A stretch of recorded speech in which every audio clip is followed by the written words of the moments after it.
Paper second का आज से स्टार्ट करेंगे बी सेक्शन। बी सेक्शन में अपने टोटल 8 सब्जेक्ट रखे गए हैं। अगर ओवरऑल देख लिया जाए, कुछ सब्जेक्ट के साथ आपके जो अलग अलग रिसोर्सेस है उसके हिसाब से ऊंच नीच हो सकती है, लेकिन बेसिकली उन्हें मोटे तौर पे बांट लें तो 8 सब्जेक्ट आ जाते हैं। ये 8 के 8 सब्जेक्ट, इनमें ऐसा कोई टिपिकल पार्ट है नहीं, सिंपल से हैं। जैसे कि फॉरेस्ट इकोलॉजी क्या है, डेंड्रोलॉजी है, डेंड्रोलॉजी इथनोबॉटनी है, ये सिंपल सी चीज़ें हैं। वाइल्ड लाइफ है, एक्ट एंड पॉलिसी है। तो इसमें लगभग कोई भी ऐसा बड़ा टॉपिक नहीं है जो 2 घंटे से ज़्यादा ले, एक्सेप्ट 2 सब्जेक्ट को छोड़ के। एक है इसमें फॉरेस्ट यूटिलाइजेशन।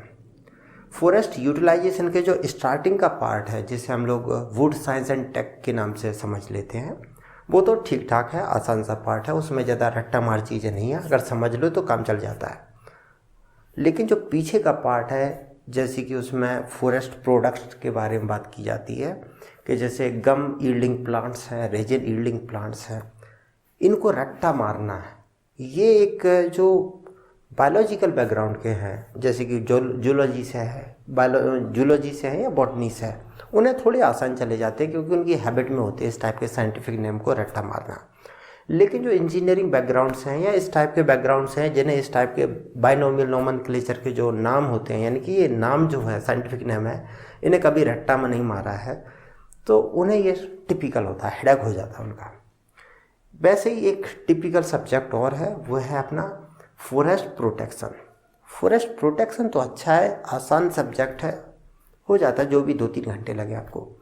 लेकिन उसके साथ 2 सब्जेक्ट और जुड़े हुए हैं। एक है फॉरेस्ट पैथोलॉजी और forest entomology.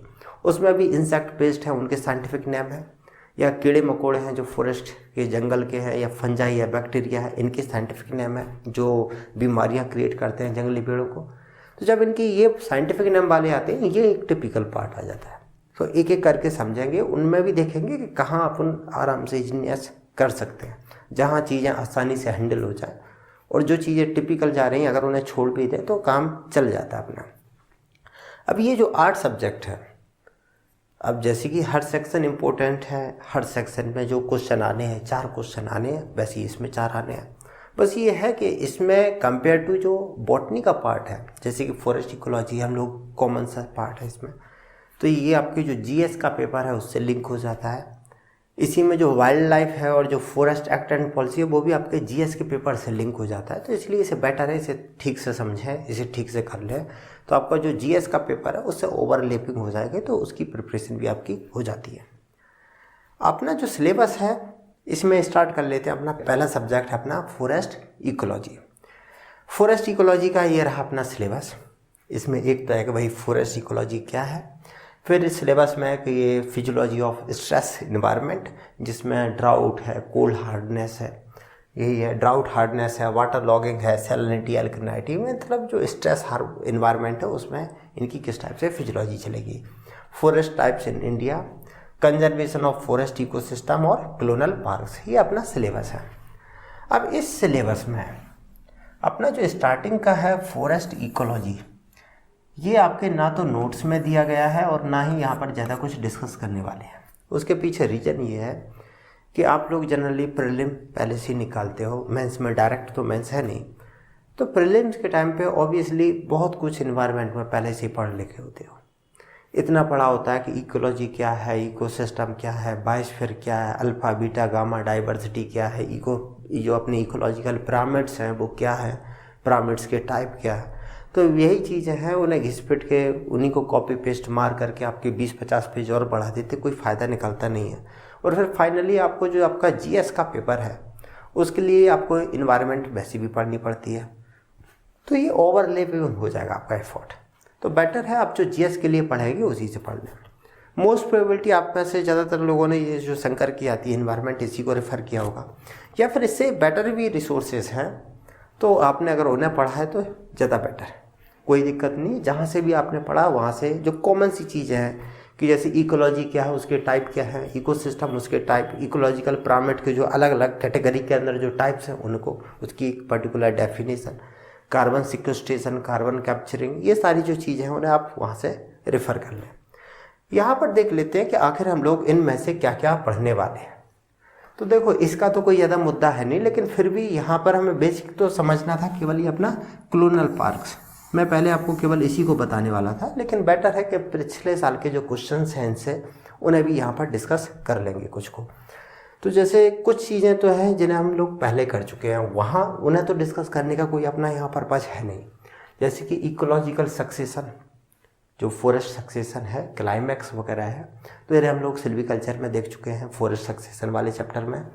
Physiology of stress hormone जो भी है, ड्राउट है, वाटर लॉगिंग, सैलिनिटी, अल्कलिनिटी, तो इनको हम लोग 2 जगह पढ़ चुके हैं। एक तो सिल्वीकल्चर में जो अपना हार्डनेस एंड टॉलरेंस वाला चैप्टर था उसमें देख चुके थे। दूसरा हम लोगों ने पेपर 1 के सेक्शन बी में सॉइल साइंस पढ़ा था, उसी के साथ पढ़ा था एफोरेस्टेशन ऑफ डिफ़िकल्ट साइट।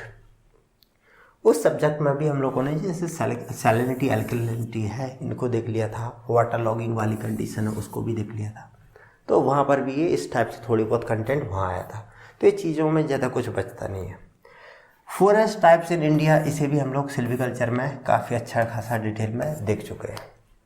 और ये तो लास्ट का जो कार्बन कैप्चरिंग, स्टोरेज, पॉल्यूशन है, इन्वायरमेंट है, इनमें तो ज़्यादा कुछ ऐसा है नहीं, आप लोग आराम से संकट से पढ़ ही लोगे। तो अब अपन को करना क्या है यहाँ पर कि जो अपनी इकोलॉजी है, इन्वायरमेंट है, इनसे रिलेटेड जो पिछले साल के क्वेश्चन है उन्हें डिस्कस कर लेंगे। उनमें बेसिक थ्योरी में घुसने की ज़रूरत नहीं है। तो सबसे पहले अपने जो एरिया है वो पकड़ते हैं इकोलॉजी की। इकोलॉजी में 2018 में क्वेश्चन आया था। क्वेश्चन था कि forest ecology is the study of complex interaction between organic and inorganic component of forest ecosystem. अब ये तो भाई जो हम इंट्रोडक्शन लिखते हैं, अगर वो क्वेश्चन सीधा आ जाता है कि इकोलॉजी क्या है, तो जो इंट्रोडक्शन पार्ट लिखते हैं कि इकोलॉजी की डेफिनेशन लिख दो, यानी कि फॉरेस्ट इकोलॉजी की डेफिनेशन लिख दो। अब डेफिनेशन तो इन्होंने सीधे क्वेश्चन में पूछ ली है, तो अब किया क्या जाए। नेक्स्ट इन्होंने उसका सेकेंडरी पार्ट है explain organic and inorganic component providing 2 examples of each as they related to the forest ecosystem.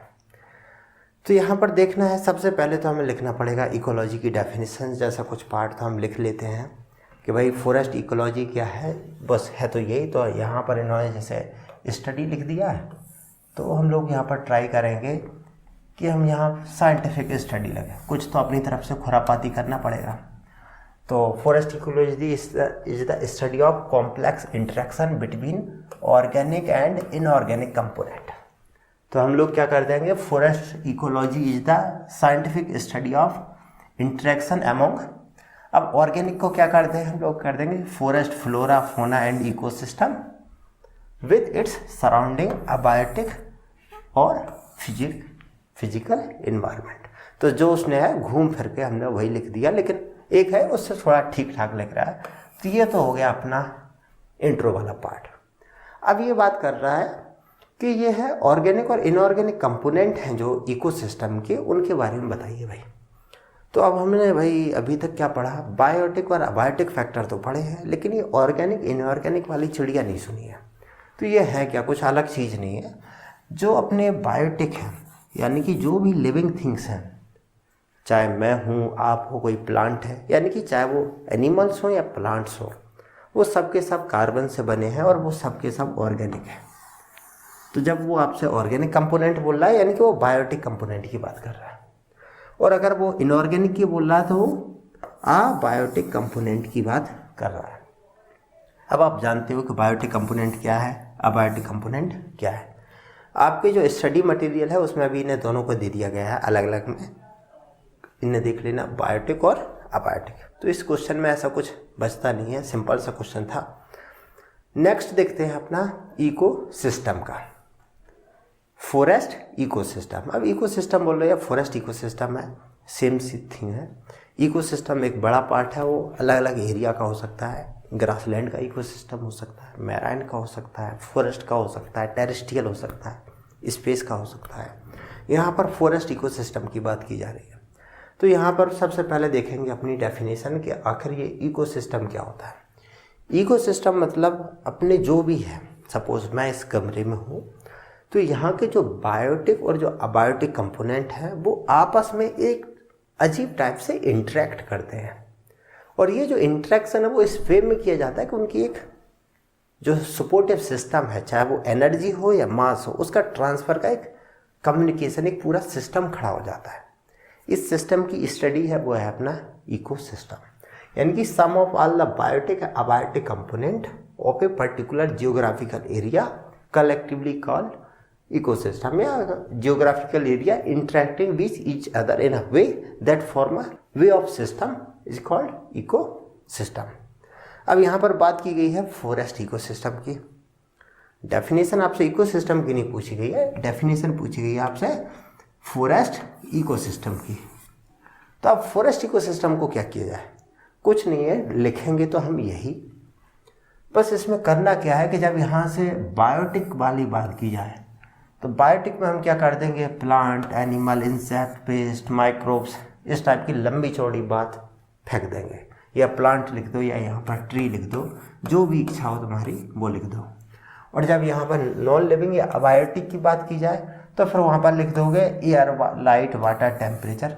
इससे क्या होगा, यहाँ पर आप फॉरेस्ट इकोसिस्टम लिखा है, यहाँ पर ट्री वगैरह आ गए, यहाँ पर अबायोटिक कंपोनेंट आ गए, तो एक टाइप से एक जो रिक्वायरमेंट थी उसके हिसाब से अपना काम चलाऊ काम हो गया। तो यहाँ पर फॉरेस्ट इकोसिस्टम पे आप आराम से कर ही लोगे, ज़्यादा कुछ इसमें है नहीं। नेक्स्ट आता है अपना इकोलॉजिकल पिरामिड। पिरामिड होते क्या है, जो भी अपने हैं इन्वायरमेंट में जितने भी अपने जो 6 टाइप के पिरामिड बनाते हैं, जो भी आपके बनाने हो, पिरामिड मतलब जो इकोसिस्टम है या इकोलॉजी में जो फूड चेन चल रही है या फूड वेब चल रही है या एनर्जी का जो ट्रांसफ़र हो रहा है, उसका एक ग्राफिकल रिप्रेजेंटेशन है। तो ये क्या है, पिरामिड्स रिप्रेजेंटिंग का traffic level of different organism based on their ecological position. कहाँ से, नीचे से लेके, यानी कि जो प्रोड्यूस कर रहा है वहाँ से लेके लास्ट के कंज्यूमर तक का, ये रहा अपना इकोलॉजिकल पिरामिड। अब इकोलॉजिकल पिरामिड बेसिकली होते हैं 3 टाइप के, चाहे तो वो हो सकते हैं नंबर के, या बायोमास के, या एनर्जी के। तो इस टाइप से 3 बेसिक कैटेगरी है। अब आपसे बोला जा सकता है कि आपको जो पिरामिड है वो फॉरेस्ट इकोसिस्टम के बताए, या ग्रासलैंड के बोलिए, या फिर ओशियन के बताए। तो ऐसा सिस्टम कुछ भी हो सकता है, लेकिन बेसिक चीज़ें अपनी यही चलेंगी कि नंबर, बायोमास और एनर्जी। अब यहाँ पर हम लोग जैसे फॉरेस्ट इकोसिस्टम में उसी की बात ज़्यादा चल रही है, तो फॉरेस्ट इकोसिस्टम को ले लेते हैं, तीनों को ही देखेंगे। सबसे पहले नंबर का देख लेंगे। अब फॉरेस्ट में मान लेते हैं कि कोई एक पेड़ में पकड़ लिया हमने, एक ट्री ले लिया। एक ट्री, ये क्या रहा, प्रोड्यूसर। इस ट्री के ऊपर कितनी बर्ड्स होंगी, ऑब्वियसली एक पेड़ के ऊपर कम से कम 6, 7, 8 जो भी है चिड़िया होंगी आराम से। तो इस पे जो प्रोड्यूसर है, तो जो प्राइमरी कंज्यूमर है, उनका नंबर थोड़ा ज़्यादा है। अब अगर इस पे पैरासाइट की बात की जाए, जो इसके सेकेंडरी कंज्यूमर है, उनकी क्या होगी। अगर एक चिड़िया है, इसके 2 जूँ या 3 जूँ जुआ, तो अगर इसके ऊपर 2-4 पैरासाइट हुए तो इनके ऊपर जो नंबर ऑफ पैरासाइट होंगे वो ऑब्वियसली ज़्यादा होंगे। यानी कि अगर हम 3 ही लेवल तक जाते हैं इसमें, तो नंबर जो है वो ग्रेजुअली इंक्रीज हो रहा है। तो फॉरेस्ट इकोसिस्टम में इस टाइप के में अपना जो इकोलॉजिकल जो पिरामिड है वो बिल्कुल उल्टा हो जाएगा। अब मान लेता हूँ मैं बायोमास के हिसाब से ले लूँ, तो इस ट्री का बायोमास कितना होगा, मान लेता हूँ मैं 10 क्विंटल हो गया। और इनका क्या निकलेगा भाई, पकड़ लो सबको, ज़्यादा से ज़्यादा 2-4 किलो, 2 to 4 kg। और इनका क्या निकलेगा, मुश्किल से 100 ग्राम, 10 ग्राम। तो यहाँ पर वेट कहाँ ज़्यादा है, नीचे ज़्यादा है, ऊपर वेट कम है, नीचे से ट्रॉफिक से प्रोड्यूसर से फाइनल तक जा रहा है। तो इस केस में जो अपना बायोमास का जो पिरामिड बनेगा वो कैसा बन जाएगा, सीधा। एनर्जी का बना लेते हैं। एनर्जी का कैसा बनेगा, सबसे ज़्यादा एनर्जी होती है प्रोड्यूसर पे। प्रोड्यूसर पे सपोज यहाँ पर एनर्जी गेन की इसने 100 kg। जब ये फर्स्ट जो कंज्यूमर है उसे देगा तो ये लगभग 10% ही एनर्जी ट्रांसफ़र करता है, रिमेनिंग को 90% इसकी मेटाबॉलिज्म में बर्बाद हो जाती है। तो यहाँ पर कितना जाएगी, 10। इससे ऊपर वाले के पास जाएगी 1, उससे ऊपर वाले के पास कितनी जाएगी, इस पे 10 का है ना, यहाँ 1 जाएगी, इसके पास और पॉइंट 1 में पहुँचेगी। मतलब एनर्जी जो है वो नीचे से ऊपर तक कंटिन्यूस डिक्रीज हो रही है। तो एनर्जी का पिरामिड सीधा राइट बनेगा, अपराइट बनेगा, सीधा बनता है। और ये एनर्जी का तो लगभग कोई भी इकोसिस्टम हो सभी में सीधा ही बनता है, क्योंकि एनर्जी हमेशा 10% हर ट्रॉफिक लेवल पे केवल 10% ट्रांसफ़र होती है, रिमेनिंग 90% मेटाबॉलिज्म में डैमेज हो जाती है, बर्बाद हो जाती है। तो यहाँ पर जैसे फॉरेस्ट इकोसिस्टम के हमने नंबर, बायोमास और एनर्जी के बेस पे सीधा देख लिया। अब यहाँ पर जैसे एनर्जी का पिरामिड एक दिया गया है, वही सीधा सीधा से चलता है। इसे एक बार देख लेना, ज़्यादा इसमें कुछ है नहीं, आप लोग पहले से भी इन सारी चीज़ों को देख चुके हैं। अब यहाँ अपने पिछले साल का क्वेश्चन देख लेते हैं 2019 का।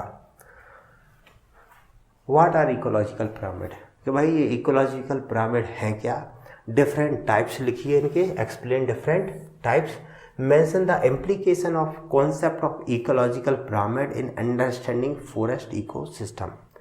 10 मार्क का क्वेश्चन था, सीधा सीधा है कि एक तो आपको लिखना था कि ये इकोलॉजिकल पिरामिड क्या है, दूसरा आपसे पूछा गया था कि भाई इनके टाइप लिख दो, और तीसरा पार्ट था इसका कि भाई ये इसकी स्टडी से हमें फॉरेस्ट इकोसिस्टम में हमें क्या बेनिफिट या इम्प्लीकेशन हमारे लिए क्या है। तो कैसे लिख सकते हैं, सबसे पहले तो अपना इंट्रो वाले में जो इन्होंने डेफिनेशन पूछ रखी थी कि इकोलॉजिकल पिरामिड क्या है, वो इंट्रो वाले पार्ट में अपनी सीधी लिख जाएगी कि ecological pyramids are the graphical representation of trophic level of different organism based on their ecological position और फंक्शन।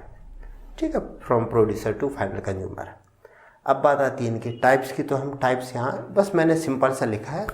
आप बेसिक कैटेगरी अपनी 3 होती है, नंबर, बायोमास और एनर्जी की, और इनकी सब कैटेगरी आती है अपनी कि आप जो नंबर का है वो कहाँ का बना रहे हैं, मैराइन है, टेरेस्ट्रियल है, ग्रासलैंड है या फॉरेस्ट है, पॉन्ड का है, और भी हो सकता है, स्पेस का भी हो सकता है। तो इस टाइप से सब कैटेगरी में अपन डिवाइड कर लेते हैं। मैराइन का भी 3 में बांट लेते हैं, नंबर है, बायोमास है, एनर्जी है, वैसे ही हर एक के 3-3 पार्ट में डिवाइड हो जाएंगे।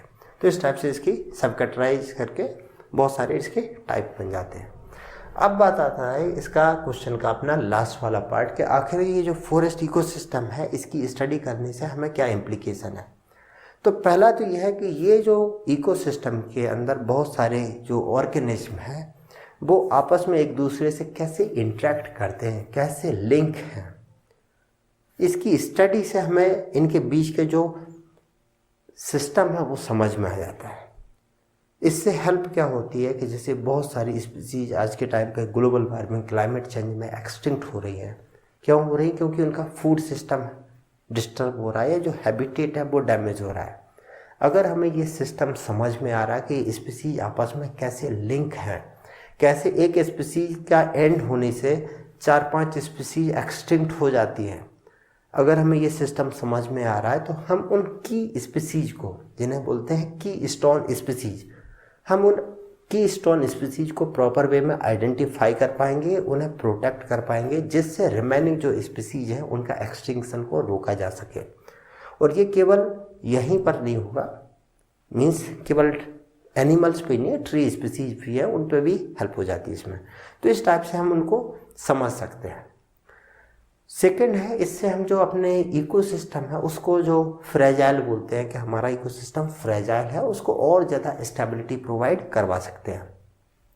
इसके अलावा और क्या हो सकता है, इकोसिस्टम की ज़्यादा बेटर समझ होगी तो हम ये समझ सकते हैं कि हमारी जो स्पीसीज हैं वो डिफरेंट क्लाइमेट में कैसे बिहेवियर करती है, क्लाइमेट चेंज के हिसाब से उनमें किस टाइप से बिहेवियरल चेंज आ रहा है, तो वो एक टाइप से इंडिकेटर का भी काम कर सकती हैं।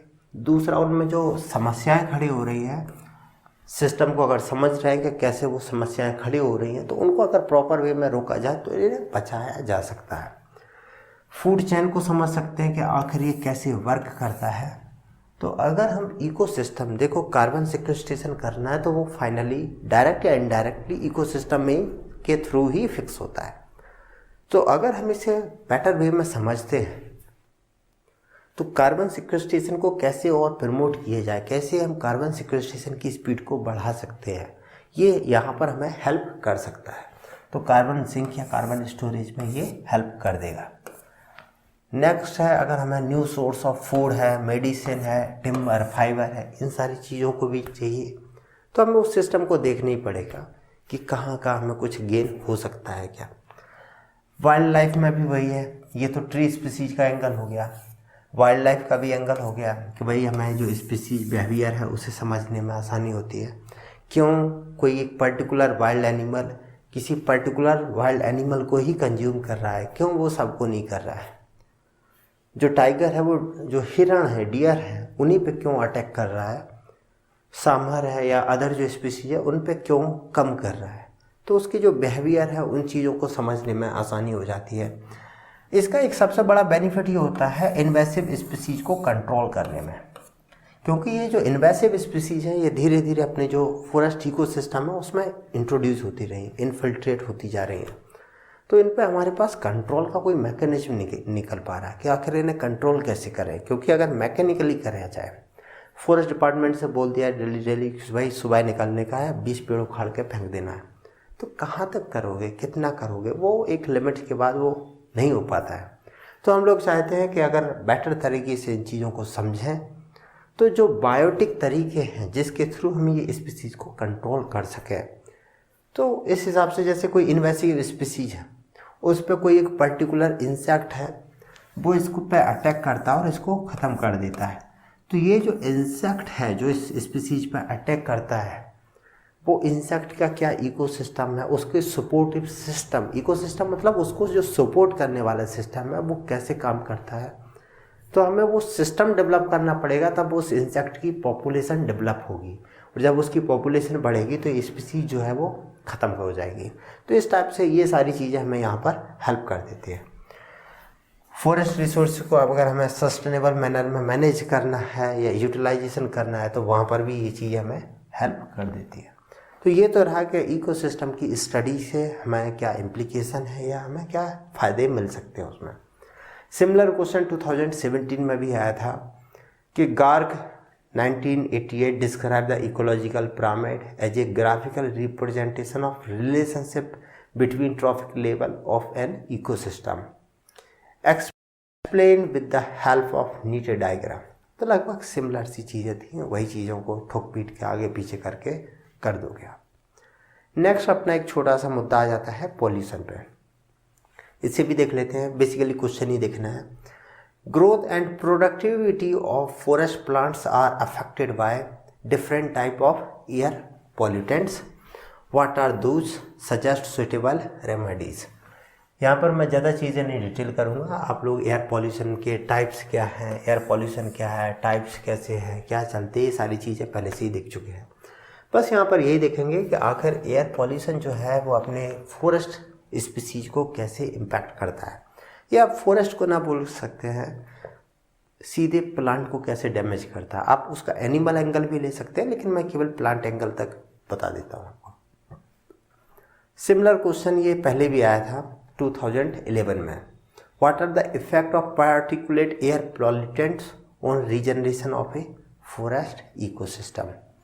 देखो, जब आपसे इकोसिस्टम की बात की जा रही है तो आपको यहाँ दिमाग में केवल पेड़ ही नहीं रहने चाहिए, आपको एनिमल्स भी आने चाहिए, क्योंकि इकोसिस्टम में दोनों ही पार्ट हैं, लिविंग और नॉन लिविंग, दोनों ही पार्ट बनते हैं। तो और लिविंग जो पार्ट है उसमें प्लांट्स भी हैं, एनिमल भी है। तो इसमें आपको वाइल्ड लाइफ को भी ध्यान रखना है और ट्री कंपोनेंट को भी ध्यान रखना है। यहाँ पर what are the effect of particulate matter air pollutant on regeneration of forest ecosystem. अब यहाँ पर देख लेते हैं कि अपने एयर पॉल्यूशन में बेसिकली क्या क्या चीज़ आती है। एक तो है डस्ट वगैरह, जो भी सॉलिड पार्टिकल है, कहीं एयर में जो डस्ट आ रही है वो है। केमिकल डस्ट हो सकती है, जो फैक्ट्री है वो केमिकल को जो रिलीज कर रहे हैं वो डस्ट के साथ रिएक्ट करके कर रहे हैं, या सल्फर या जो अपने NOx वगैरह है, एसिड रेन वगैरह का फॉर्मेशन है। तो बेसिक तो अपने ये 3 पार्ट हो गए। अब इसमें आपको और चीज़ें भी मिल जाएंगी, जैसे कि पेन वगैरह है एयर पॉल्यूशन में, और जैसे ओजोन वगैरह है वो भी मिल जाता है, लेकिन वो इतना फॉरेस्ट एरिया में ज़्यादा इम्पैक्ट नहीं देता। ये बेसिक चीज़ें हैं जो फॉरेस्ट एरिया में आसानी से पहुंच जाती। ये CO2 O2 बैलेंस का तो कोई अपने लिए मुद्दा होता नहीं है फॉरेस्ट के लिए, क्योंकि अगर CO2 ज़्यादा है तो फॉरेस्ट्री है, प्लांट्स है, उसे आराम से एब्जॉर्ब कर लेंगे, तो वो तो उल्टा ग्रोथ बढ़ा देगा उनकी प्लांट्स की, तो इसका कोई इशू रहता नहीं है। तो अपने लिए यही 3 जो है वो इम्पैक्ट देते हैं। अब इनमें सबसे पहले हम लोग पकड़ लेंगे अपना एसिड रेन वाला इशू, क्योंकि एसिड रेन में क्या है, जो सल्फ़र के कंपोनेंट है, जो नाइट्रोजन के कंपोनेंट है, वो एयर में जाएंगे, वहाँ पर वो रिएक्ट करके जो एसिडिक कंपोनेंट बना लेते हैं, बाद में वो रेन ड्रॉप के साथ आ गए, या फिर सपोज जो एयर में डस्ट पार्टिकल है उनके साथ अटैच हो जाते हैं और फिर वो सॉलिड फॉर्म में नीचे डस्ट पार्टिकल के साथ ज़मीन पे आ गए। अब इससे होता क्या है एसिड रेन से? पहला तो दिक्कत ये है कि जो एसिड रेन में जो केमिकल्स हैं वो कहाँ कहाँ इम्पैक्ट देंगे, इस चीज़ को समझ लेते हैं। ट्री स्पीसीज के हिसाब से देख लें, अपने पास एक प्लांट रहा, ये अपने पास एक पेड़ बन गया और यहाँ एसिड रेन हो गई। अब ये एसिड रेन एक तो इस प्लांट के ऊपर गिरेगी, दूसरा ये ज़मीन पे आ जाएगी। अब ज़मीन पे क्या करेगी ये? पहले ज़मीन को ही देख लेते हैं। ज़मीन में एक तो जो सॉइल है उसे क्या कर देगी ये एसिडिक, यानी कि सॉइल की एसिडिटी को इंक्रीज करेगी। इसका रिजल्ट क्या होगा? अगर सॉइल एसिडिक होगी, सॉइल का पीएच बढ़ेगा, तो बहुत सारे मिनरल्स सॉइल एसिडिटी मतलब पीएच गिरेगा, तो बहुत सारे मिनरल्स जो एसिडिक फॉर्म में कम अवेलेबल होते हैं, जैसे कि फॉस्फोरस। सॉइल अगर एसिडिक होगी तो फॉस्फोरस जो है वो फिक्स हो जाता है, अनअवेलेबल फॉर्म में कन्वर्ट हो जाता है, तो फॉस्फोरस है वो डिप्लीट हो जाएगा, यानी कि प्लांट को फॉस्फोरस नहीं मिलेगा। और प्लांट्स के या एनिमल्स के बीच में जो एनर्जी का ट्रांसफ़र होता है एटीपी के थ्रू, वो मेनली फास्फोरस उसका एक बेसिक कंपोनेंट है, तो फास्फोरस की दिक्कत आ जाएगी। यानी कि बहुत सारे मिनरल्स जब सॉइल एसिडिक हो जाती है तो अनअवेलेबल फॉर्म में चले जाते हैं। पहला तो ये दिक्कत है। दूसरा है सॉइल में जैसे कि एल्यूमिनियम है। अब ये जो एसिडिक है, सल्फर और नाइट्रोजन के जो कंपाउंड बन रहा है वो एल्यूमिनियम को कर देगा लीच, सॉइल से एल्यूमिनियम नीचे की तरफ बह जाएगा। इसका रिजल्ट होगा कि एल्यूमिनियम प्लांट को नहीं मिलेगा, तो इसकी भी दिक्कत इसकी भी दिक्कतें स्टार्ट हो गई। अब दूसरा मुद्दा आता है इसकी लीफ वाले पार्ट पे। यहाँ पर क्या दिक्कत होगी? जैसे एक पत्ती है, पत्ती में क्या है, यहाँ स्टोमेटा होंगे जिसके थ्रू ये ट्रांसपायरेशन का काम करता है, यहाँ से पानी बाहर उड़ता है। अब अगर ये जो केमिकल है, जो अपना एसिड रेन है, वो इसकी पत्तियों पे गिरेगा या फिर स्टोमेटा के थ्रू ये इसके अंदर चला जाता है, अंदर गया तो स्टोमेटा की एसिड बैलेंस जो है उसे गड़बड़ा देता है, तो स्टोमेटा भी कर जाते हैं। दूसरा इसकी जो लीव्स है उसको डैमेज पहुंचा देता है, जो क्लोरोफिल है उसे डैमेज कर देता है, लीव्स है जो पुरानी बार्क है उन्हें डैमेज कर देता है। तो प्लांट जो है उसकी ससेप्टिबिलिटी बढ़ जाती है इंसेक्ट पेस्ट के अटैक के लिए, तो इंसेक्ट पेस्ट आराम से डैमेज कर सकते हैं। दूसरा लीव्स के अंदर चला गया तो जो सेल है उन्हें डैमेज कर देता है, क्योंकि एसिडिक होती है, वो केमिकल रिएक्शन स्टार्ट कर देते हैं। तो कुछ दिनों में जो अपना प्लांट है वो लगभग डेथ कर जाते हैं। डिपेंड करता है कितनी ज़्यादा एसिडिटी हो गई, लेकिन लगभग तब भी एवरेज में इनकी डेथ हो ही जाती है। एसिड रेन को यहाँ पर और देख लोगे आप, यहाँ पर जैसे एक पिक्चर है कि भाई क्या होगा, तो यहाँ पर थोड़ा बहुत ये फार्मूला जैसे कि H2SO4 है और HNO3 नेगेटिव वगैरह का फॉर्मेशन है वो दिखा दिया गया है। और क्या हो सकता है इसमें कि जैसे लाइकेन है, लाइकेन फॉरेस्ट इकोसिस्टम का एक मेन पार्ट है। कोई रॉक है उसके ऊपर लाइकेन ग्रो कर रहा है तो वो मिनरलाइजेशन की प्रोसेस को इम्प्रूव कर रहा है। जब कहीं एसिड रेन होती है तो एसिड रेन क्या करेगी कि जो लाइकेन के बाहर की सेल वाल है उसे डिजोल्व कर देता है, तो जनरली जहाँ भी सल्फ़र का पॉल्यूशन है लाइकेन वहाँ से गायब हो जाता है। वाइल्ड लाइफ की हेल्थ पे इम्पैक्ट पड़ेगा, क्योंकि ये जो कंपोनेंट है वो कहीं ना कहीं ड्रिंकिंग वाटर में मिलेंगे, जो भी तालाब है नदी है उसमें जाएंगे और फिर वाइल्ड लाइफ उसे ड्रिंक कर लेगी, तो उनकी हेल्थ डिजेनरेट हो जाती है। जो वेजिटेशन जो खा रहे हैं वो उसमें कंपोनेंट पे दिक्कत आ जाएगी, वेजिटेशन की डेथ हो गई, ग्रास लैंड साफ हो गया तो इनकी हेल्थ पे दिक्कत आ जाती है। तो वाइल्ड लाइफ वाला भी एंगल है, प्लांट वाला भी एंगल है इसमें। और ये सॉइल में नाइट्रोजन डिप्लीटेशन का भी इशू है कि सॉइल में फास्फोरस जैसे फिक्स हो गया, ज़्यादा एसिडिक सॉइल हो जाएगी तो जो नाइट्रोजन फिक्सिंग बैक्टीरिया है सॉइल से वो भी निकल लेते हैं, डेथ हो जाती है तो नाइट्रोजन की भी कमी पड़ने लगती है। और अगर नाइट्रोजन की कमी पड़ गई तो जो प्लांट की ग्रोथ होनी है वो उस प्रॉपर वे में नहीं होगी जो हो सकती है। अगर आपको और डिटेल में चाहिए तो इस स्लाइड में ये लिंक दी गई है, उस पर क्लिक कर दोगे तो आपको ये वेबसाइट ओपन हो जाएगी। वहाँ पर एसिड रेन के कैसे कैसे इम्पैक्ट पड़ेंगे तो और डिटेल में मिल सकते हैं। इतने से बेसिक अपना काम हो जाता है, लेकिन और डिटेल में उन्हें देखा जा सकता है। नेक्स्ट क्वेश्चन आया था अपना 2019 में, describe various physiological mechanism underlying drought resistant, drought tolerance, drought avoidance इन फॉरेस्ट स्पीसीज। इसे बताने की ज़रूरत नहीं है, ट्री स्पीसीज में आप पढ़ लोगे। बस यहाँ नाम मैं बता देता हूँ। यहाँ पर ड्राउट रेजिस्टेंट, ड्राउट रेजिस्टेंस का मतलब है कि ड्राउट पड़ रहा है और ये जो प्लांट है इसने अपने आप को रेजिस्टेंट कर लिया, इस पर ड्राउट का कोई इफेक्ट नहीं पड़ रहा है। यानी कि इफेक्ट कब पड़ता कि ये वाटर लॉस ट्रांसपायरेशन के थ्रू कर रहा होता है, इसने ट्रांसपायरेशन के थ्रू अपना वाटर लॉस करना ही बंद कर दिया। देश में गरीबी पड़ती है लेकिन इसे फर्क नहीं पड़ता। क्यों? क्योंकि इसने खर्चे ही इसके नहीं है। जब खर्चे ही नहीं है भाई, 10 रुपये में ही काम चला रहा है, तो देश की इकोनॉमी कितनी भी महंगाई बढ़ जाए उससे फर्क नहीं पड़ता ज़्यादा। दूसरा है टॉलरेंस। इसने क्या किया है कि कोई प्लांट है जिसने कुछ मैकेनिज्म अडॉप्ट कर ली कि वो खर्चा तो बंद नहीं कर रहा है, ट्रांसपोर्टेशन तो कर रहा है, लेकिन उसने रूट बहुत ज़्यादा डीप कर ली है। तो अगर यहाँ पर बाहर ड्राउट पड़ी भी है तो कोई फर्क नहीं है, वो नीचे ग्राउंड वाटर से पानी को उठा उठा करके ले लेता है। तीसरा होता है ड्राउट अवॉइडेंस। ये कुछ प्लांट्स होते हैं, अवॉइडेंस को मतलब अवॉइड करना। ये क्या करते हैं, जैसे 6 अपना 12 महीने का जो ईयर है उसमें जो सूखे के 4 या 5 महीने हैं उसे ये छोड़ देते हैं, रिमेनिंग में ग्रोथ करते हैं। यानी कि एक ऐसे प्लांट है जैसे अपनी घास वगैरह है, जैसी मानसून आया तेज़ी से ग्रोथ करना शुरू करते हैं और मानसून ख़त्म होते होते ये अपनी पूरी लाइफ साइकिल कंप्लीट कर लेते हैं, सीड प्रोड्यूस कर लेते हैं और सीड्स मिट्टी में जाकर दब गए। इनका कहना सीधा सा कॉन्सेप्ट है कि जब तक हमारे लिए फेवरेबल सीजन है उसी में अपना पूरा सिलेबस कंप्लीट कर लो और आराम से तकिए लगा के सो जाओ।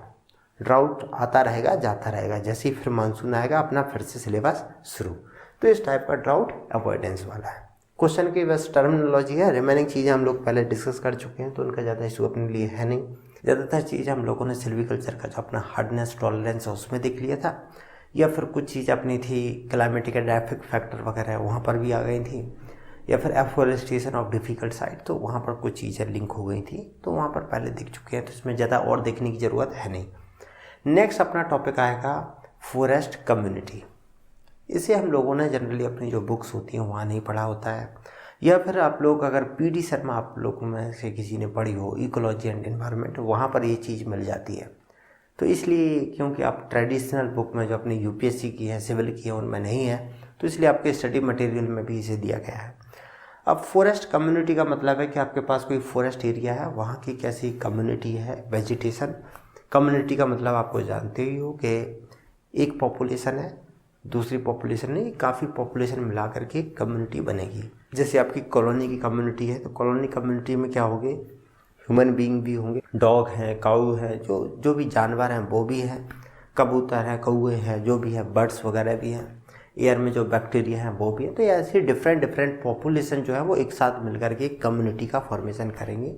तो वहीं पे यह है कि अपनी भाई फॉरेस्ट कम्युनिटी, उसकी डेफिनेशन वगैरह देख लेना, सीधी सी वही है कि ग्रुप ऑफ सेवरल स्पीसीज जो हैं वो मिल करके कम्युनिटी का फॉर्मेशन करती है।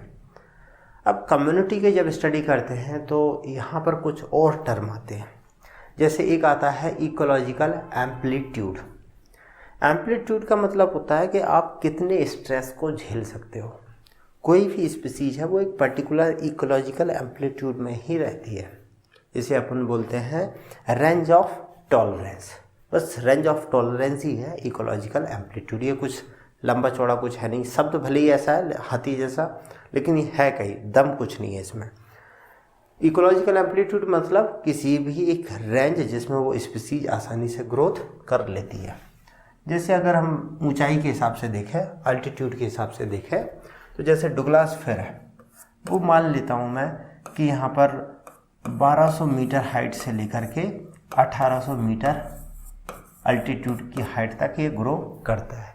तो ये इसका इकोलॉजिकल एम्पलीट्यूड है, इस रेंज में ये टॉलरेंस है, जो भी इसके हिसाब के जो फैक्टर है उसमें ये सुटेबल है। अदर में ये उतना ज़्यादा सुटेबल नहीं होता, यानी कि क्या रेंज है जिसमें वो प्रॉपर ग्रोथ कर लेती है, वो उसका एम्पलीट्यूड है। इसमें वही है, रेंज कुछ भी हो सकती है, चाहे क्लाइमेटिक फैक्टर हो सकते हैं, एडाफिक हो सकते हैं, टोपोग्राफिक है, बायोटिक, तो वो चारों फैक्टर एक टाइप से मिलकर एक पर्टिकुलर एम्पलीट्यूड बनाते हैं। इस पर भी 2 बार क्वेश्चन आ चुके हैं, 2016 में भी आया है और 2012 में भी आया। तो ये सिंपल सी है, यही पूछा कि भाई डिफाइन इकोलॉजिकल एम्पलीट्यूड, एक तो ये रहा, और दूसरा है discuss ecological amplitude with law of tolerance. दोनों ही अलग अलग चीज़ें हैं लेकिन वो सेम चीज़ें जाती हैं लगभग। Classification and characteristic of plant community, एक प्लांट कम्युनिटी के क्या कैरेक्टर्स हैं उनको और स्टडी करना था। तो अब अपनी जो कम्युनिटी है उसको देख लेते हैं। ये तो बेसिक टर्म है कि कम्युनिटी के क्या कैरेक्टर हो सकते हैं। पहला बात कर सकते हैं डाइवर्सिटी, कुछ बेसिक चीज़ें होंगी जिनके बेस पे हम लोग स्टडी करेंगे।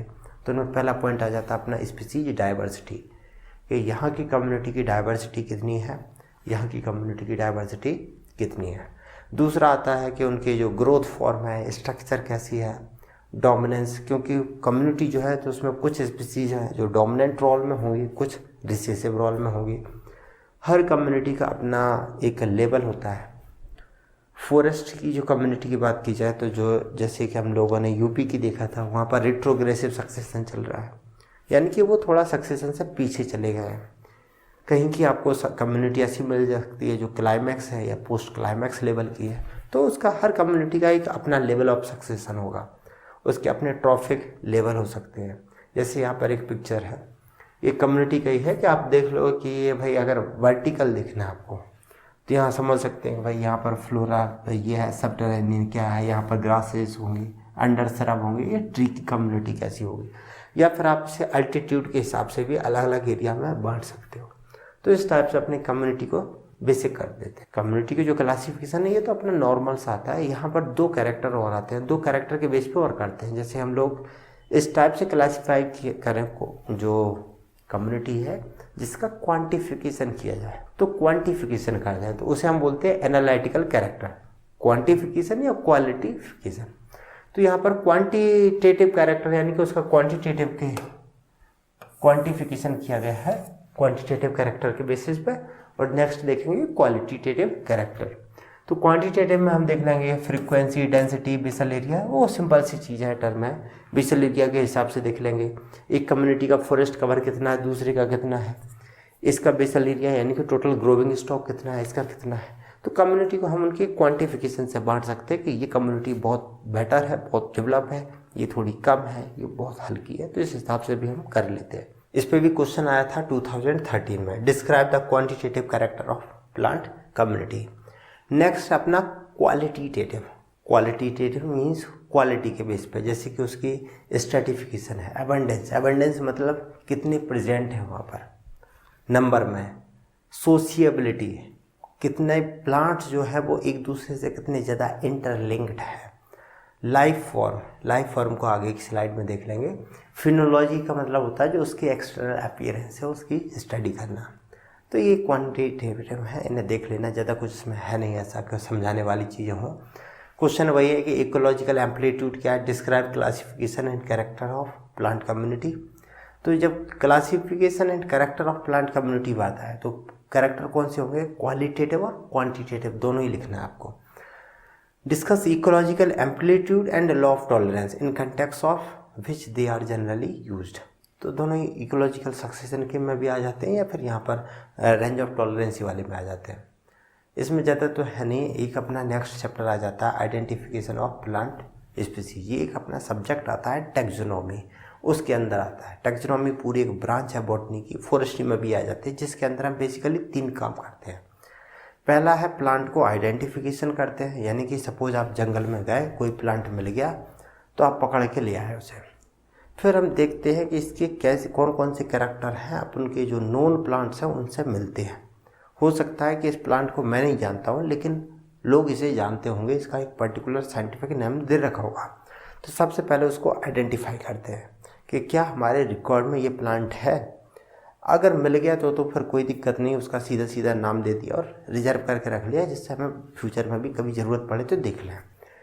और अगर नहीं है नाम, कोई रिकॉर्ड में नहीं मिला, तो फिर हम ये आइडेंटिफाई करेंगे कि इसके नियर सिमिलर कौन सा प्लांट है। यानी कि पहला काम रहा आइडेंटिफिकेशन का। जब इसका कोई नाम मतलब इसका कोई रिकॉर्ड नहीं मिलेगा तो फिर हम इसे देंगे नाम, देंगे एक पर्टिकुलर। अब उसके देखेंगे कि इसका नियर सिमिलर कोई प्लांट हो तो उसी से लिंक लगभग नाम देने का ट्राई करेंगे। तो दूसरा काम क्या है, नोमेनक्लेचर। अब तीसरा रहता है क्लासिफिकेशन। क्लासिफिकेशन के अपने तरीके हैं जो अपना डेंड्रोलॉजी में देख लेंगे नेक्स्ट चैप्टर में। यहाँ पर क्लासिफिकेशन का मतलब इसको अरेंज करने का जो है, बेंथम एंड हुकर का जो क्लासिफिकेशन अरेंजमेंट का, उसी को यूज़ करते हैं हम लोग। तो यहाँ क्लासिफिकेशन, तो तीनों काम जो है आइडेंटिफिकेशन, नोमेनक्लेचर और क्लासिफिकेशन, तीनों ही हम लोग यहाँ टैक्सोनॉमी के अंदर करते हैं। तो वही चीज़ें यहाँ पर दी गई हैं। अब बात आती है प्लांट के आइडेंटिफिकेशन से रिलेटेड। जब हम लोग आइडेंटिफाई करते हैं तो बहुत आसान काम नहीं जाता है। कोई एक प्लांट मिल गया, अब इसमें पत्तियां जो है वो दोनों जुड़ी हुई है एक साथ। जैसे कि हमें जो प्लांट मिला है वो छोटा सा प्लांट है, उसकी यहाँ पर 2 पत्तियां मिल रही है आपको।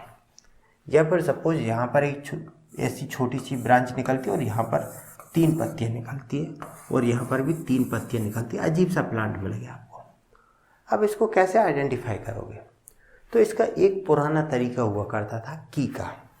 मतलब आइडेंटिफिकेशन तो बहुत डिफ़िकल्ट टास्क हो जाता है, तो क्या किया जाए? तो इसके लिए पुराने टाइम पे एक काम किया गया कि हम एक की बनाते हैं। की बोले तो ऐसे एक पंच कार्ड जैसा काम। बहुत सारी टाइप की की होती है, जिसमें एक होती है पंच कार्ड की और दूसरी होती है डाइकोटोमस की। डाइकोटोमस को अगर समझें तो डाइकोटोमस का मतलब जैसे कि कोई प्लांट मिल गया, ये एनिमल के ऊपर है, मैं बस प्लांट को समझा देता हूँ। तो पहले सबसे पहले ये देखेंगे कि क्या इसमें रूट, स्टेम, लीव्स सब कुछ है या नहीं है। सपोज उसमें नहीं है तो मैंने इधर रख दिया कि थैलोफाइट या ब्रायोफाइट में से होगा। अगर है तो मैंने डाल दिया टेरिडोफाइट में। फिर देखेंगे कि उसमें पत्तियाँ कैसी है, डाइकोटोमस है या मोनोकोटोमस है, तो फिर उस हिसाब से फिर डिवाइड कर दिया। फिर देखेंगे कि इसके अंदर टिश्यू किस लेवल का है, उस हिसाब से बांट देंगे। तो ये केवल ऐसे ही नहीं है, ये बस समझाने के लिए केवल एक चीज़ को लेके चले हैं। जैसे इसको आगे नो कर दिया जब तो 2 पार्ट में डिवाइड किया। ऐसा नहीं कि यस वाला यहाँ ख़त्म हो गया, यस वाले के साथ में भी आगे फिर 2 चलती रहेंगी। तो ऐसी लंबी चौड़ी सी की चलेगी, इसके साथ भी 2 चलेंगी, फिर ये 2 भी, ये भी फिर अपने आप में डबल डबल में डिवाइड होती जाएगी। तो ऐसे हर क्वेश्चन एक आएगा, उसके बाद उसके 2 पार्ट आएंगे। तो इसे बोलते हैं डाइकोटोमस की। तो एक तो इनको आइडेंटिफाई करने का ये तरीका होता है। दूसरा तरीका जैसे डाइकोटोमस है, इसी टाइप का पंच कार्ड में आता है। इसमें क्या होगा कि जो कैरेक्टर्स हैं उनको एक पर्टिकुलर टाइप के कुछ साइन है, कुछ इस टाइप से लिख लिया जाता है। आपको जो प्लांट मिला तो हम लोग उसी कैरेक्टर में, ये पंच कार्ड है, उनका पूरा एक बंच बना होता है। तो फिर देखेंगे कि अच्छा पत्तियाँ कैसी हैं, मतलब पत्तियाँ हरी हैं, जस्ट एग्जांपल के लिए कि ग्रीन लीव्स हैं, तो वो पंच कार्ड उठा लेंगे सबके सब जिनकी पत्तियाँ ग्रीन है, रिमेनिंग को छोड़ देंगे। फिर देखेंगे कि अच्छा इसमें लीव्स जो है वो बाइफर्केट है, यानी कि 2 पत्तियाँ एक साथ, एक पत्ती है जो आगे जाके 2 पत्तियों में डिवाइड हो गई, यानी कि 2 पार्ट बन गए, 2 पत्तियों जैसी लिखती है, वो दिखने में 2 पत्तियों जैसी दिखती है। तो फिर उनमें देखेंगे कि बाइफर्केट वाली कितनी है, जो पंच कार्ड में बाइफर्केट है उन्हें पकड़ेंगे, रिमेनिंग को छोड़ देंगे।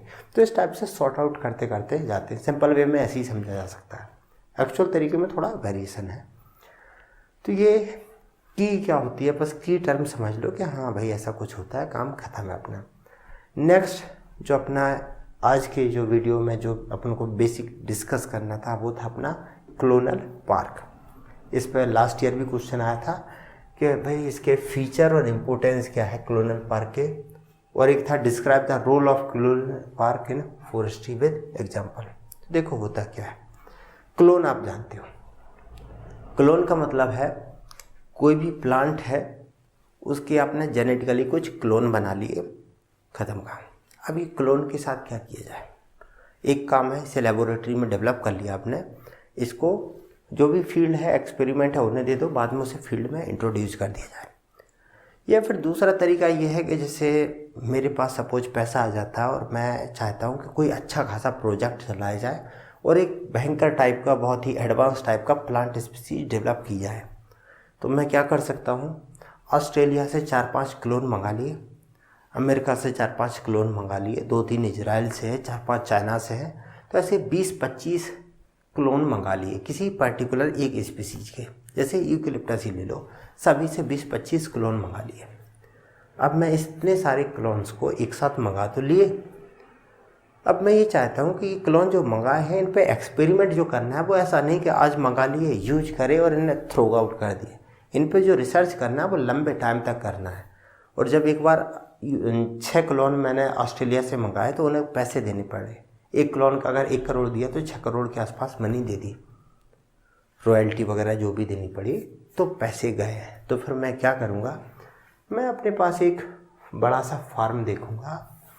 जैसे मेरे पास एक खेत रहा, ये रहा, इस फार्म में क्या करूँगा कि जो ऑस्ट्रेलिया से मंगाए हैं क्लोन, उन्हें मैंने जैसे पहला क्लोन ऑस्ट्रेलिया वाला, दूसरा क्लोन, तीसरा क्लोन, मतलब एक रो बना दी। इसमें ऑस्ट्रेलिया के पहले क्लोन के मैंने 8-10 पेड़ बना करके इसमें रो में लगा दिए।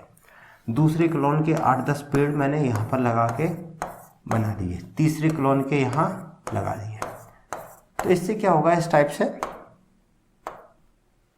कि ऑस्ट्रेलिया वाले जो क्लोन्स थे वो मैंने यहाँ लगा दिए, यूएस वाले क्लोन थे वो मैंने यहाँ लगा दिए, इजराइल वाले हैं वो यहाँ लगा दिए, चाइना वाले हैं वो इधर लगा दिए। इस टाइप से मैंने एक पूरा का पूरा पार्क डेवलप कर लिया।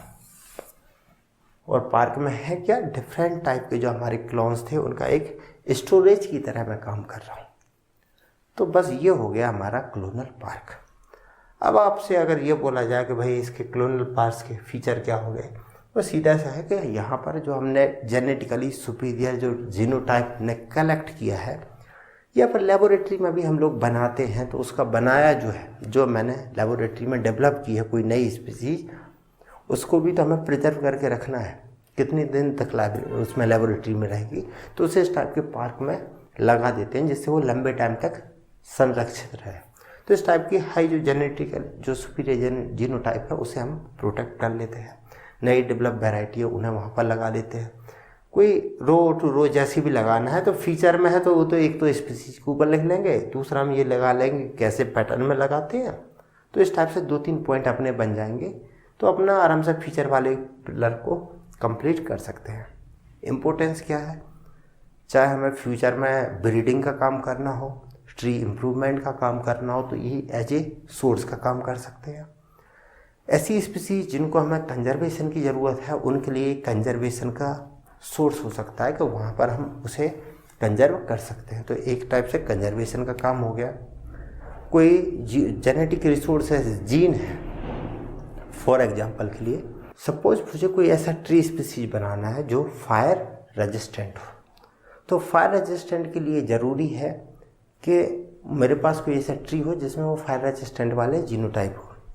या फॉर एग्जांपल के लिए मैं ऐसा कोई ट्री स्पीसीज बनाना चाहता हूँ जो फ्रॉस्ट रेजिस्टेंट हो, और मैं कहाँ से लेके आऊँगा, मैं कभी गया लद्दाख घूमने और वहाँ से फ्रॉस्ट रेजिस्टेंट एक प्लांट को लेके आ गया, उसे भाई अपनी जो बगिया थी, जो अपना गार्डन था उसमें लगा दिया। तो रिसर्च के लिए जब भी मुझे उस जीन की ज़रूरत पड़ेगी मैं वहाँ से निकाल लूँगा, मैं बार बार लद्दाख नहीं घूमता जाऊँगा। तो इस टाइप से वो क्लोनल पार्क एक टाइप से इस टाइप की जेनेटिक ब्रीडिंग में एक सोर्स का काम कर देते हैं। तो ये अपना यहाँ पर काम कर देता है, ये अपने मुद्दे हो गए। एक नेक्स्ट इम्पोर्टेंस ये हो जाता है कि कभी अपन इस टाइप की हाइल्ड वैरायटी उन पर सिल्वीकल्चरल प्रैक्टिस भी करना चाहें, कि देखना चाहें कि अगर हम ऐसे काटते हैं पेड़ को तो ये क्या सिम्टम्स शो करेगा, यानी कि सिल्वीकल्चरल जो ऑपरेशन की है उनका रिस्पॉन्स कैसे दे रहा है, तो वो भी यहाँ आराम से चेक कर सकते हैं। लास्ट में अपना आ जाता है कि ये कंजर्वेशन ऑफ फॉरेस्ट इकोसिस्टम, कि आखिर फॉरेस्ट इकोसिस्टम क्या है, उसको कंजर्वेशन करने के क्या मेथड हो सकते हैं, हमें फ़ायदे क्या हैं। तो वो सारी चीज़ें, सिंपल सी चीज़ें आप समझ सकते हो। यहाँ बस केवल क्वेश्चन देख लेते हैं। Which are the 6 major attribute of an ecosystem, explain in details. Question आया था कि जो अपना इकोसिस्टम है उसके जो 6 एट्रीब्यूट्स हैं वो क्या है। इस क्वेश्चन में दिक्कत ये नहीं थी कि आप लिख सकते हैं या नहीं, बस दिक्कत ये थी कि अगर हमें पता हो कि वो 6 एट्रीब्यूट्स क्या है तो फिर तो हम लोग फैक्ट के 2, 2.5, 3 पेज तक कर लेते हैं। तो यहाँ पर ये है कि इकोसिस्टम के एट्रीब्यूट्स क्या होते हैं। यहाँ पर 5 दिए हैं, इन्हें देख लेना। जनरली सोर्स में जो मुझे मिला है ऑथेंटिक, उसमें यही दिए थे।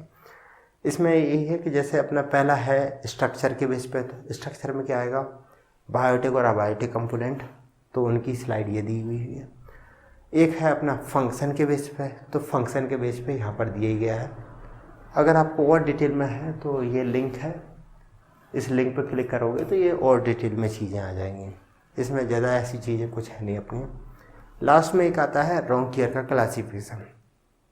रोंकियर का मेरा पर्टिकुलर मानना ये है कि रोंकियर आपके लिए कोई मतलब का है नहीं, फिर भी यहाँ पर मैं जस्ट एक बता देता हूँ। होता क्या है कि जो अपनी फॉरेस्ट कम्युनिटी है उसकी स्टडी करने के अपने अपने मुद्दे चल रहे थे कि भाई कैसे किया जाए। तो बहुत सारे साइंटिस्ट आए, सब ने अपना अपना दिमाग लगाया, उन्हीं में फिर रोंकियर आए। इन्होंने बोला कि मैं ये देखता हूँ कि कोई प्लांट जो है उसने अपने आप को प्रोटेक्ट करने के लिए या अपने यंग जनरेशन को प्रोटेक्ट करने के लिए क्या मेथड अडॉप्ट किए हैं, कैसे किया है प्रोटेक्शन। तो जो लेवल ऑफ प्रोटेक्शन है उसके बेस पर रोंकियर ने प्लांट्स जो है उनको क्लासीफाई किया। उन्होंने इन्हें 5 ग्रुप में डिवाइड किया। फर्स्ट ग्रुप वो प्लांट्स जिन्होंने अपनी जो पेरिनेटिक बर्ड्स यानी कि यंग जनरेशन, पेरिनेटिक बॉडीज, इनको बहुत ज़्यादा प्रोटेक्शन पे ध्यान नहीं दिया। यानी कि इनकी जो बर्ड्स है, पेरिनेटिंग बर्ड्स है जो है या यंग जनरेशन है, वो बिल्कुल हवा में बहुत ऊंचाई पे, तो इनको बोला गया फेनेरोफाइट। इसे ऐसे समझ सकते हो कि जैसे कि किसी ने ऐसा फैन लगा दिया गया हो, ठीक है।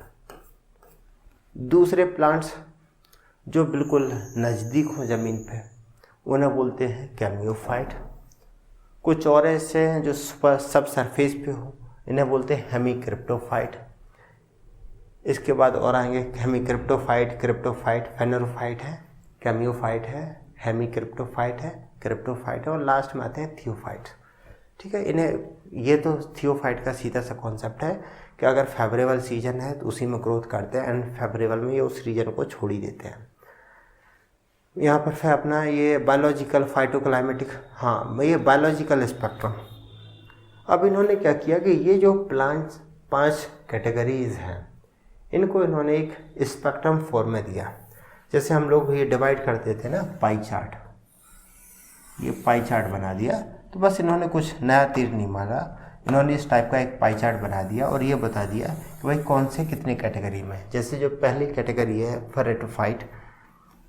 फेनेरोफाइट, बोला कि 20% कहीं किसी एक रीजन में गए और उसका सर्वे कर लिया, पता पड़ा उस रीजन में टोटल जो प्लांट मिले उसमें आपको 25% मिलेगा फेनेरोफाइट। तो इन्होंने ऐसे दिखा दिया, पहली कैटेगरी 25%। दूसरी कैटेगरी के प्लांट 15% मिले तो यहाँ 15% लिख दिया। तीसरी कैटेगरी के अगर 10% मिले तो 10 लिख दिए। तो इस टाइप से पाई चार्ट में 5 कैटेगरी को रिप्रेजेंट कर देना, उसे बोलते हैं बायोलॉजिकल स्पेक्ट्रम। ये कुछ नया तीर नहीं है, बस सिंपल सी चीज़ है।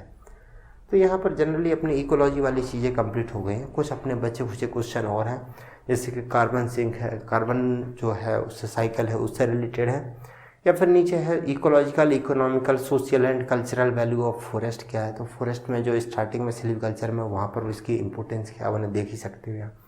सस्टेनेबल फॉरेस्ट मैनेजमेंट है, सिंपल सी चीज़ है। अगर कहीं नहीं आता है तो पॉसिबल है तो इसके सॉल्यूशन में आपको मिल जाएगा। अगर नहीं भी मिलता है तो आप थोड़ा बहुत पूछ सकते हैं वहाँ पर, टेलीग्राम या व्हाट्सएप पर, वहाँ पर एक बार पूछ लेना। तो जो भी कुछ कम्युनिकेशन हो सकता है वहाँ पर ट्राई करेंगे इनके आंसर देने का।